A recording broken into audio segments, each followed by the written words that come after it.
आमचे दाराशी हाय शिमगा, आमचे दाराशी हाय शिमगा, 12 महिन्याचे 15 दिवसाचा खेळतो यो शिमगा. आमचे दाराशी हाय शिमगा, आमचे दाराशी हाय शिमगा. सण शिमग्याचा आयलाय रे आमचे गावा.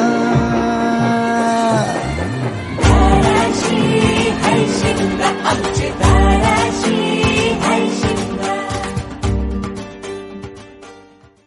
आमचे दाराशी हाय शिमगा, आमचे दाराशी हाय शिमगा, 12 महिन्याचे 15 दिवसाचा खेळतो यो शिमगा. आमचे दाराशी हाय शिमगा, आमचे दाराशी हाय शिमगा. सण शिमग्याचा आयलाय रे आमचे गावा.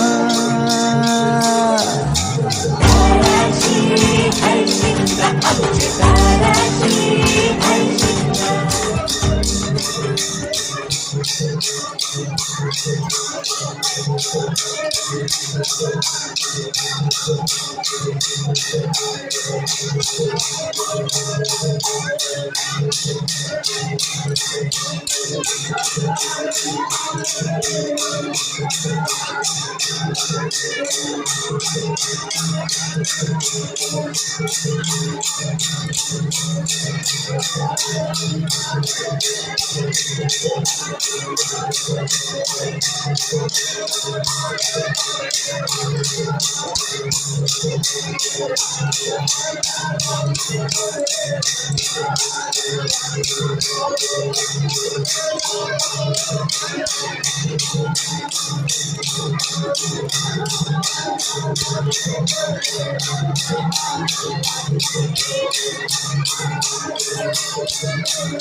मुलांनी लक्ष द्या.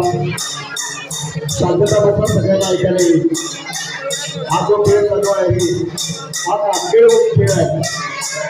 कोकणातील लोककला या माध्यमातून हा खेळ या ठिकाणी चालू असतो. शिमगा उत्सव झाला की हा खेळ चालू होतो. पुढे देवी भक्तात जे भक्तगण ह्या देवीसाठी जे नवस करतात त्या नवसातनी दिलेल्या साऱ्या बलिदान केलेल्या असतात. आणि जे तुम्ही हातामध्ये काठी म्हणतात या आपल्या कोकणामध्ये एक पाठीची काठी म्हणून रानामध्ये असते. त्याच्या काठ्या बनवल्या जातात. त्यानंतर जो गोटा बघतात त्या गोट्याचं नाव आहे केळशीचा गोटा. हा देवीला पहिल्या दिवशी होळीला अर्पण केला जातो. आणि ज्यावेळी देव बाहेर फिरला जातो त्यावेळी हा देश बलिदान करून आपण हा सगळा खेळ आपण आता पिझ्झा खातो बर्गर खातो पण ही मंडळी आपल्या जीवनातला वेळ काढून जे शेतीमधलं काय पिकतं ते दिवसभर काम कसं करून त्यावेळी माध्यम टी व्ही हा माध्यम नव्हता. टी व्ही माध्यम नसल्यामुळे हे जे वर्षातले एकदा सण साजरे होतात त्या साजरीकरण प्रत्येक ठिकाणी करून लोकांची मनोरंजन करणे हा उद्देश या ठिकाणी होता आणि याला आंतरराष्ट्रीय दर्जाचा नामांकन मिळालेला हा खेळ आहे. 2 वेळा पंतप्रधानांच्या हस्ते राष्ट्रपतीच्या हस्ते त्याचा पुरस्कार झालेला आहे. त्या खेळाला आपल्या नागरिकांमध्ये खेळून जमा आहे आणि लोककलेचा प्रकार करून हा महाराष्ट्राकडे त्याला सामाजिक दर्जा दिलेला आहे.